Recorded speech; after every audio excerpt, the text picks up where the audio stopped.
that brings me to this article in the Times today, picking winners. The Times, 29th of January 2025, just for posterity and for the court case as well, I might add. We will discover who wrote this.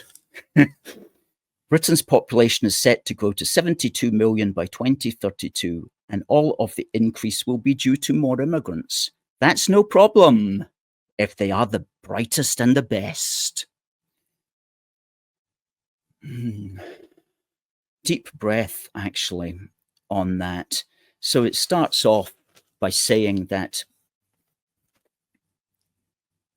the supply of workers in the United Kingdom would be bleak if we were relying upon simply more people being born than dying.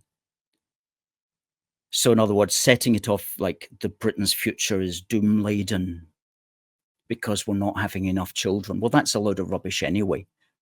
As I said last week, you don't need to be for the population increasing or for the population lowering. These things come in waves, and the economy will adapt to the population.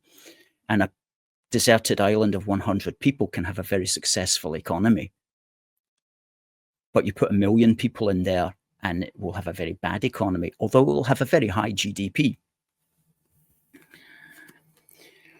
In fact, the Times tells us that it will be nigh on impossible to reverse this dearth of births. Well, again, complete rubbish. You can turn that around if you wanted to, if you had the policies to do so. Anyway, it's convinced everybody it hopes that, goodness me, how are we going to survive?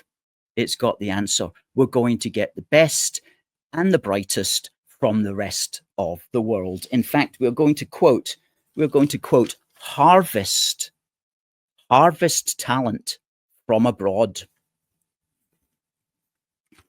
Britain can become a truly vibrant economy. They love that word, vibrant, if it is prepared to throw open its doors to the brightest and the best. Well, let me tell you something about that phrase, the brightest and the best. That is simply a euphemism for mass immigration. And there's several ways that it's a meaningless phrase and also a very dangerous phrase because, they talk about welcoming the best and the brightest. And certainly that sounds preferable to welcoming the worst and the dimmest. But we don't want the best and the brightest either, because there is literally endless millions upon millions of people out there who, in many cases, are better and brighter than many of us, relatively speaking. And so when you say the best and the brightest, you're really just referring to the rest of the world.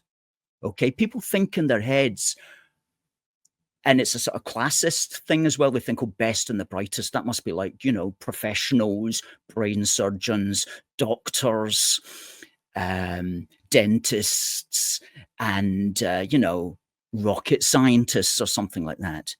But no, these phrases, best and brightest, it's all relative to the particular job at hand. Some people are very, very good at menial tasks. Some people are very, very good at extremely difficult heart surgery. So everybody is best at something. Everybody is bright in their own way.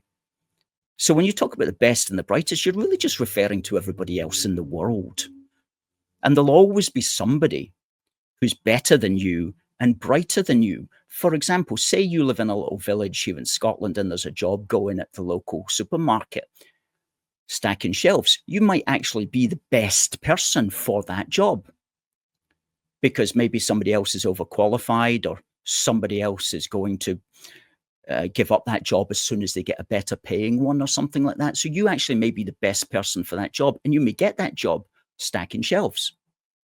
Nothing wrong with that. However, if you're competing against the rest of the world, if you're competing against 10 million people coming into the country in the next 7 years, I can guarantee you there's going to be lots of best people for that job that you're going to be competing against now.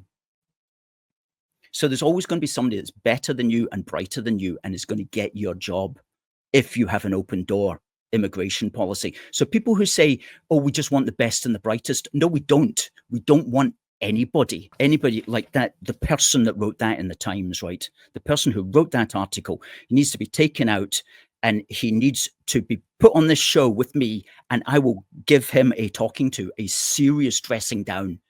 And he'll be like, oh, sorry, mate. You're right. I got it wrong. But these guys were paying me £500 to write that nonsense. Will you forgive me for that? And I'll be like, no, straight to prison for confusing our people with your clever nonsense.